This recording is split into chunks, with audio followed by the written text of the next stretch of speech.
नमस्कार दोस्तों, बहुत बहुत स्वागत है आप सबका एक बार फिर से हमारे YouTube चैनल जिसका नाम है एस्ट्रो नॉलेज में। दोस्तों, आज के इस वीडियो में हम एक 50 वर्ष महिला की कुंडली का विश्लेषण करने वाले हैं जिन्होंने अपने बर्थ डिटेल्स मेरे साथ शेयर किए हैं और एस्ट्रोलॉजी के माध्यम से ये अपने जीवन से जुड़े हुए कुछ महत्वपूर्ण प्रश्नों के उत्तर जानना चाहती हैं। तो निश्चित ही आज इस वीडियो में मैं इनके द्वारा पूछे गए सभी प्रश्नों का उत्तर दूंगा और साथ ही साथ इनकी कुंडली का पूर्ण विश्लेषण भी करूंगा। दोस्तों, इस वीडियो को शुरू करने से पहले हर बार की तरह आप सबसे निवेदन है, यदि अभी तक आपने हमारे YouTube चैनल एस्ट्रो नॉलेज को सब्सक्राइब नहीं किया है तो आप प्लीज इसे सब्सक्राइब कर दें और बेल आइकन को दबाना ना भूलें। साथ ही साथ दोस्तों, यदि आप सब भी इसी प्रकार अपनी कुंडली का विश्लेषण करवाना चाहते हैं या फिर मुझसे संपर्क करना चाहते हैं तो स्क्रीन पर फ्लैश हो रहे व्हाट्सएप नंबर के ऊपर आप मुझसे संपर्क कर सकते हैं और ज्यादा जानकारी के लिए आप नीचे डिस्क्रिप्शन बॉक्स को भी चेक कर सकते हैं। चलिए वापस आते हैं इस विश्लेषण के वीडियो के ऊपर और सबसे पहले मैं आप सबों के समक्ष इनके प्रश्नों को रख देता हूं। इनके लिए जो प्रश्न पूछे गए हैं वो ये हैं कि वर्ष 2019 से लगातार परेशान हूं, समस्या निराकरण कब होगा? मुझे ऐसा महसूस होता है कि मेरे निवास स्थान पर कोई परेशानी है। ये निवास स्थान ठीक है या फिर नहीं, कृपया आप मुझे बताएं। जनवरी 2020 को मेरे पति के खिलाफ रिश्वत का प्रकरण बना हुआ है, मतलब जनवरी 2020 से। इसका निराकरण कब तक होगा? और आखिरी में कहती हैं कि मेरा सही समय कब आएगा, ये बताइए। चलिए, तो ये कुछ प्रश्न हैं इनके। सीधे चलते हैं इनकी लग्न कुंडली की तरफ जो कि हमारे समक्ष और वो प्रारंभ होती है 7 नंबर से। 7 नंबर यानी कि ये कुंडली बन जाती है तुला लग्न की और चंद्रमा देखा जाए तो यहाँ पर मकर राशि में जाकर के बैठे हुए हैं। तो ये कुंडली बनती है तुला लग्न और मकर राशि की। तुला लग्न वाले लोगों की बात करें तो ऐसे लोग आमतौर पर सभ्य और सौम्य स्वभाव के होते हैं, कला के क्षेत्र में ज्यादा जाते हैं और सफलता भी प्राप्त करते हैं। कहीं ना कहीं ऐसे लोगों की पर्सनालिटी बहुत अच्छी देखी गई है।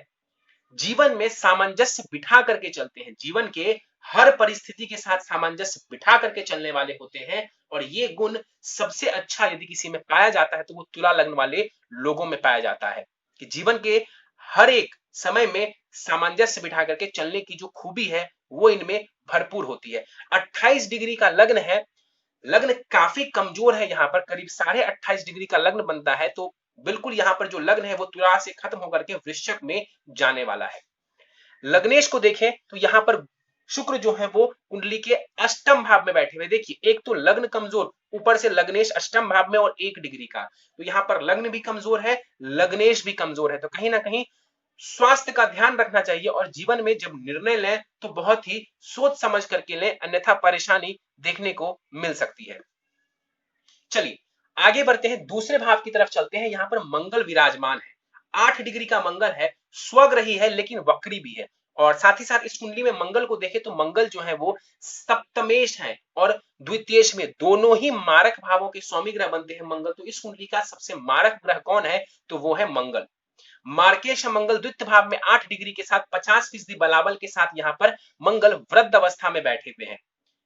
यहाँ पर बैठा हुआ मंगल धन तो देगा आपको, इसमें कहीं कोई दो राय नहीं है। परिवार के साथ संबंध थोड़े से खराब हो सकते हैं, परिवार में कलह की स्थिति देखने को रह सकती है आपकी फैमिली रिलेशंस में, उसका आपको ध्यान रखने की आवश्यकता है। वाणी को लेकर के थोड़ी परेशानी मुझे नजर आ रही है।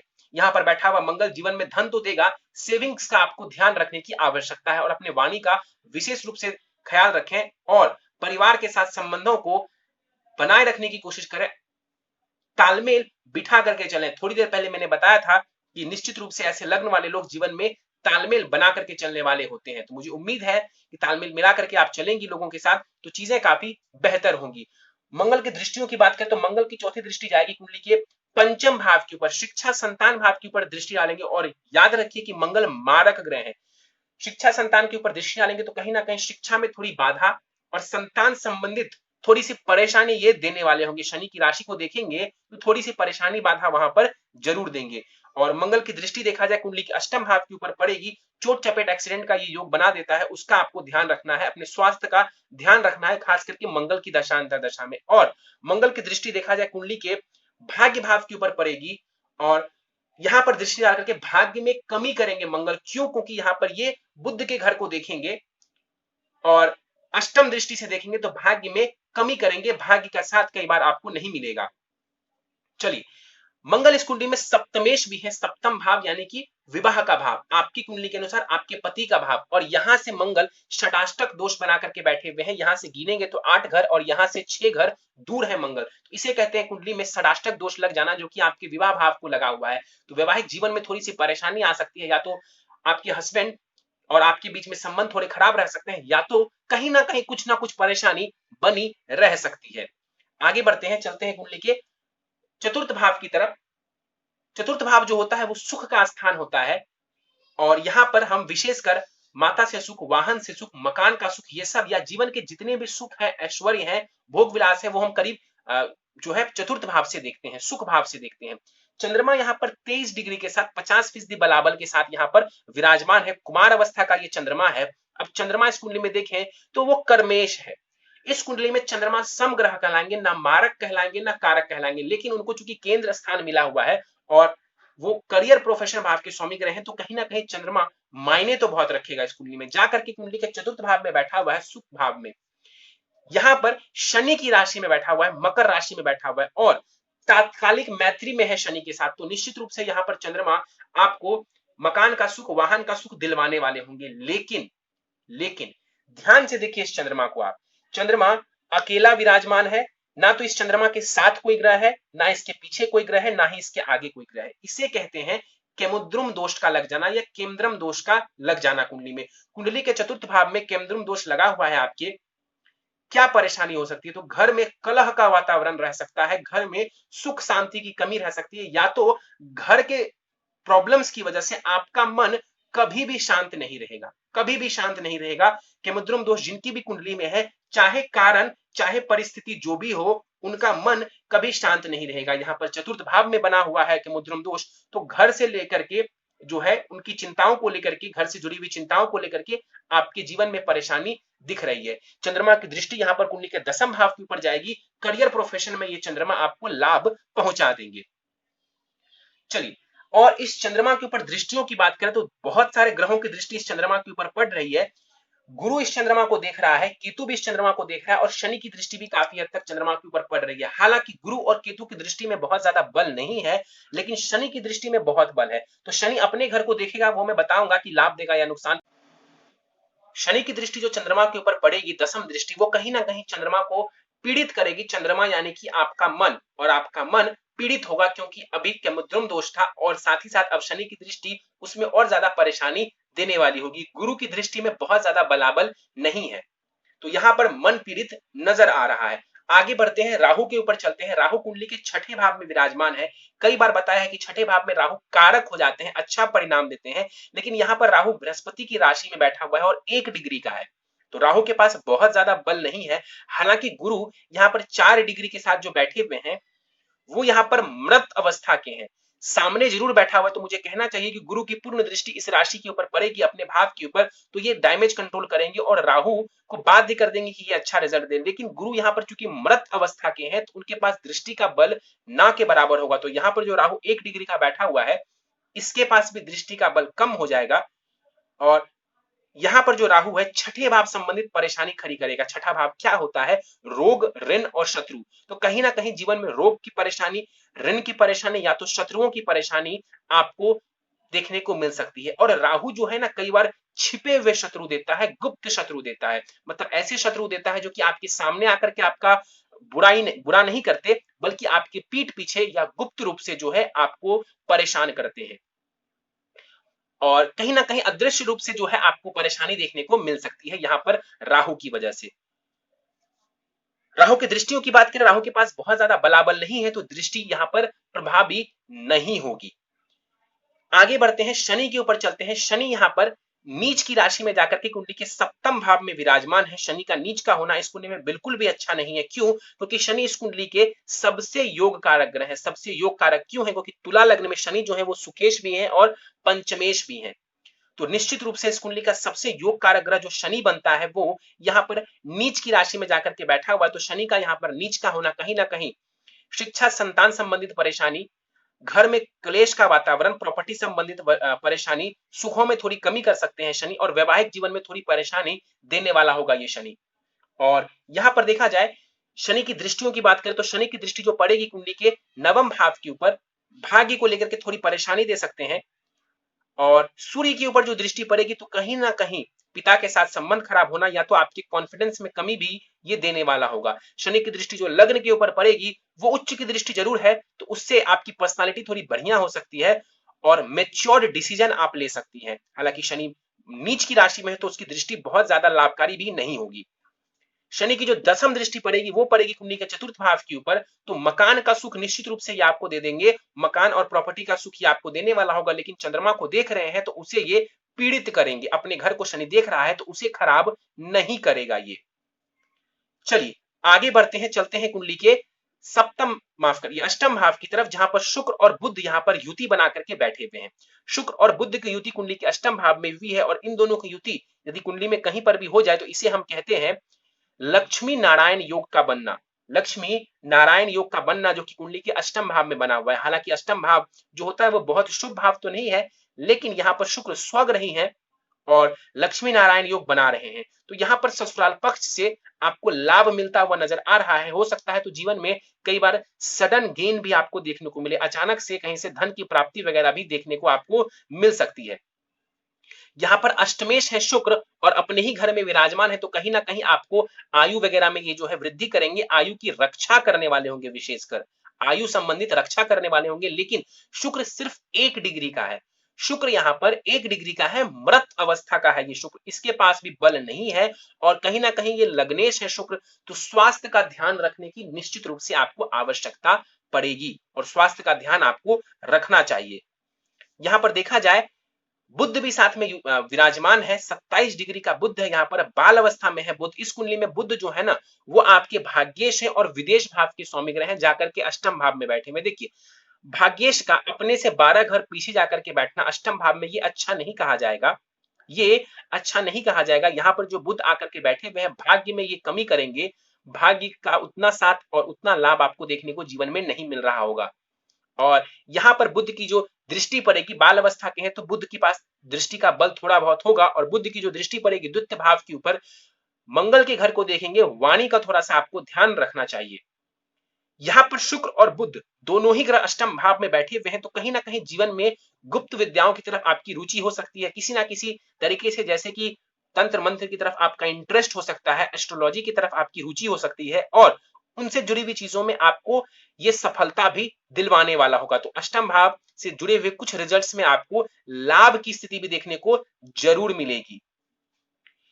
आगे बढ़ते हैं, सूर्य के ऊपर चलते हैं। सूर्य यहाँ पर 16 डिग्री के साथ बैठे हुए, बल बहुत है सूर्य के पास और इस कुंडली में सूर्य जो है ना वो लाभेश है। लाभेश उठ करके भाग्य भाव में जाकर के बैठा हुआ है, ये एक प्रकार से कुंडली में धन योग या महाधनी योग भी कहलाएगा। बुध के घर में बैठा हुआ है, तात्कालिक मैत्री में है, जबरदस्त स्थिति है और सूर्य यहाँ पर जीवन में लाभ में कमी नहीं आने देंगे। जीवन में धन लाभ वगैरह में कोई कमी यहाँ पर बैठा हुआ सूर्य आपको नहीं आने देगा। हाँ, शनि की दृष्टि जो सूर्य के ऊपर पड़ रही थी, मैंने बताया था, तो वो कहीं ना कहीं आपके कॉन्फिडेंस में, आत्मविश्वास में कमी कर सकता है, लेकिन सूर्य आपको धन वगैरह का लाभ देता रहेगा। यहाँ पर बैठा हुआ सूर्य जो है हायर एजुकेशन का योग बना देता है और सूर्य की दृष्टि जो पड़ेगी कुंडली के तीसरे भाव के ऊपर मेहनती और पराक्रमी बनाएगा आपको और कहीं ना कहीं जो है छोटी मोटी यात्राएं दे सकते हैं और उनसे जुड़ा हुआ लाभ भी आपको दे सकते हैं अपनी दशांतर दशा में।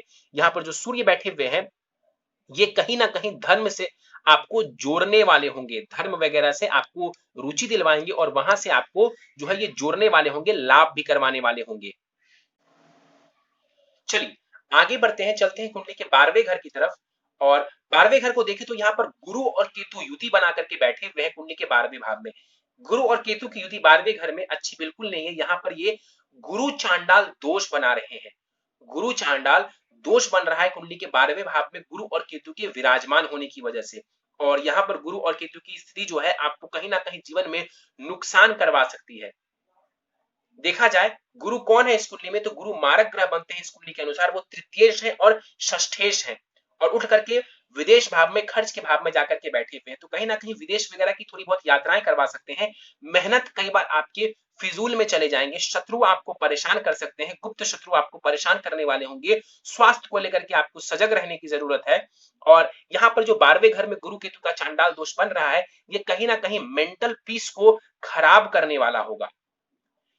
4 डिग्री का यहाँ पर देखा जाए तो गुरु है, गुरु यहाँ पर मृत अवस्था के हैं, बहुत ज्यादा बलाबल यहाँ पर गुरु के पास नहीं माना जाएगा और गुरु के पास दृष्टि का भी बल नहीं होगा। अदरवाइज यहाँ पर दृष्टि का बल होता तो कहीं ना कहीं गुरु की दृष्टि जो चंद्रमा के ऊपर पड़ती वो चंद्रमा को थोड़ा बहुत लाभ पहुंचा देती, आपके मन को लाभ पहुंचाने वाली होती, लेकिन चंद्रमा मृत अवस्था के हैं, दृष्टि का बल बहुत कम हो जाएगा।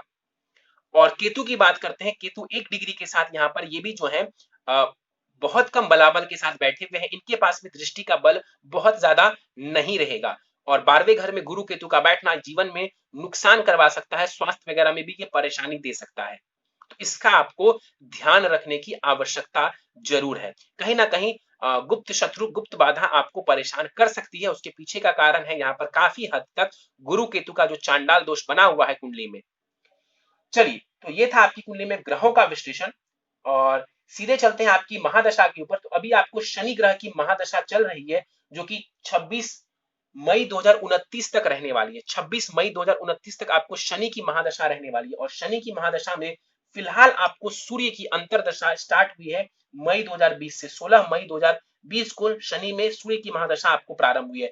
शनि के अंदर सूर्य, देखिए भाग्य का तो लाभ आपको मिलेगा लेकिन कहीं ना कहीं मेहनत परिश्रम बढ़ जाएगा, कॉन्फिडेंस में कमी आ सकती है और कहीं ना कहीं इस दौरान आपका जो आत्मविश्वास है वो गिर सकता है और समाज में हो सकता है तो आपका नाम खराब हो जाए। क्यों? क्योंकि मैंने बताया था कि सूर्य जो है उसके ऊपर शनि की दृष्टि आपके लग्न कुंडली में पड़ रही है और सूर्य के अंदर शनि की अंतर्दशा चल रही है, तो आपका नाम खराब हो सकता है, उसका आपको ध्यान रखने की आवश्यकता है। साथ ही साथ आपको बता दूं कि आपका चंद्रमा मकर राशि में है तो 24 जनवरी 2020 से आपके ऊपर साढ़े साती भी चल रही है। 24 जनवरी 2020 से आपके ऊपर साढ़े साती का भी प्रभाव बना हुआ है और पिछले करीब जो है 2.25 वर्षों से आपके ऊपर साढ़े साती चल रही है। तो ये समय बहुत अच्छा नहीं कहा जा सकता है। शनि जिसकी महादशा आपको चल रही है, शनि सबसे योग कारक ग्रह तो है लेकिन नीच की राशि में बैठे हुए हैं, तो ये महादशा आपको संघर्ष करवाने वाली है। संघर्ष के साथ ही आपको इस महादशा से गुजरना होगा। चलिए सीधे आपके प्रश्नों को लेते हैं। आपने बोला वर्ष 2019 से लगातार मैं परेशान हूं, समस्या निराकरण का समय कब आएगा? देखिए वर्ष 2019 अभी आपको साढ़े साती चल रही है, जैसा कि मैंने बताया कि पिछले करीब 2.25 वर्षों से साढ़े साती का प्रभाव आपके ऊपर देखने को मिल रहा है, तो कहीं ना कहीं मानसिक परेशानी आपको दे ही रहा है। कुंडली में ऑलरेडी केमद्रुम दोष बना हुआ है, शनि की दृष्टि चंद्रमा के ऊपर है और ऊपर से साढ़े साती आ गई और शनि की महादशा, तो इस वजह से आपके लिए परेशानी बढ़ गई। और इसके बाद आपने पूछा है कि समस्या निराकरण का समय, देखिए अभी थोड़ा समय लग सकता है इसमें, अभी थोड़ा समय लग सकता है 2-3 वर्षों का, जिसके बाद आपको कहीं ना कहीं परेशानियों से छुटकारा मिले। कुछ उपाय आप कर लेंगी तो निश्चित रूप से लाभ की स्थिति देखने को मिल जाएगी। इसके बाद इन्होंने पूछा है मुझे ऐसा महसूस होता है कि निवास स्थान पर कोई परेशानी है और ये निवास स्थान ठीक है या नहीं, कृपया बताएं। निवास स्थान के जो स्वामी ग्रह बनते हैं शनिदेव बनते हैं और वो नीच की राशि में जाकर के बैठे हुए हैं। यदि मान के चलते हैं गुरु और केतु के पास थोड़ा भी बलाबल होगा, थोड़ा भी बलाबल होगा तो इनकी दृष्टि पड़ेगी कुंडली के चतुर्थ भाव के ऊपर और गुरु की ये नीच की दृष्टि होगी और केतु देखेंगे कुंडली के चतुर्थ भाव को। तो कहीं ना कहीं हो सकता है, तो जो बात आप सोच रही है कि आपके निवास स्थान पर कोई परेशानी हो, ये बात काफी हद तक सही हो और इसके पीछे का कारण है चांडाल दोष का बनना आपकी कुंडली के 12वें घर में। तो आपको इसका निवारण करवा लेना चाहिए। इसके चांसेस हैं, निश्चित रूप से निवास स्थान पर कोई परेशानी हो, इसके चांसेस बनते हुए कुंडली में भी नजर आ रहे हैं। इसके बाद आपने पूछा है जनवरी 2020 को मेरे पति के खिलाफ रिश्वत का प्रकरण बना हुआ है, इसका निराकरण कब तक होगा? निश्चित रूप से ये बात आपके पति की कुंडली से ज्यादा बेहतर तरीके से बताई जा सकती है। आपकी कुंडली के अनुसार देखें तो आपको जब से शनि की साढ़े साती का दूसरा चरण प्रारंभ हुआ, जैसे ही शनि का गोचर मकर राशि से हुआ उस दौरान आपको ये समस्या देखने को मिली, आपके जीवन में ये समस्या उत्पन्न हुई। जहां तक इसके निराकरण का सवाल है तो हो सकता है अभी थोड़ा सा आपको इसमें लाभ देखने को मिल जाए। शनि वक्री हुए हैं, कुंडली के चतुर्थ भाव से जो है आपके गोचर कर रहे हैं, हो सकता है थोड़ा सा लाभ देखने को मिल जाए आपको साढ़े साती का, लेकिन इसके लिए आपके पति की कुंडली का होना बहुत ज्यादा जरूरी है। मैं आपकी कुंडली को देख करके बहुत ज्यादा इसके ऊपर बातें नहीं कह सकता हूं। और मेरा सही समय कब आएगा? देखिए अब इसमें थोड़ा सा समय लग सकता है। शनि की जो दशा चल रही है ये थोड़ा सा आपके लिए संघर्षमयी है और संघर्ष के साथ आप चलिए, उपाय मैं आपको बताने वाला हूं। हाँ इतना जरूर है कि उपाय आप करती रहेंगी तो कहीं ना कहीं परेशानियों में कमी आपको देखने को जरूर मिलेगी। उपाय पर जाने से पहले आपकी नवमांश कुंडली मेरे सामने है और उसमें भी कुछ बातें आपको बतानी जरूरी है उससे जुड़ी हुई। वहां पर शनि चंद्रमा की युति हुई है तो विष दोष आपके नवमांश कुंडली में बना हुआ है, तो कहीं ना कहीं मन का परेशान होना ये नजर दोनों ही चार्ट्स में आ रहा है। और इसके अलावा देखा जाए तो वहां पर जो है आपके मंगल और बुध की युति हुई है और मंगल वीक हो रहे हैं, तो फैमिली लाइफ मतलब फैमिली से जुड़ी हुई थोड़ी परेशानी नजर आ रही है। और बुध उच्च का है, बुध वहां पर उच्च का है, तो कहीं ना कहीं ये आपको उच्च का बुध ज्ञान तो देगा। और कहीं ना कहीं यहाँ पर बुध अष्टम भाव पे बैठे हुए तो गुप्त रहस्य वगैरह की चीजों में और इन क्षेत्रों में आपको ये सफलता दे सकता है। लेकिन बेसिकली जो नेगेटिव बात है आपकी नवमांश कुंडली की वो ये है कि शनि चंद्रमा की युति हुई है वहां पर और विष दोष का निर्माण हो रहा है। तो कुंडली में चंद्रमा काफी पीड़ित नजर आ रहे हैं दोनों ही चार्ट्स में, और चंद्रमा मैंने बताया है कि मन का कारक ग्रह है, तो इसको ठीक करना आपके लिए बहुत ही ज्यादा जरूरी है। चलिए सीधे उपाय के ऊपर चलते हैं। प्रथम उपाय है आपके लिए गुरु चांडाल दोष निवारण पूजा किसी ब्राह्मण के द्वारा आपको करवा लेनी चाहिए। और नित्य हनुमान चालीसा एवं बजरंग बाण का आप पाठ करें। हर शनिवार संध्या काल को पीपल के पेड़ के नीचे आपको सरसों के तेल का दिया जलाना चाहिए।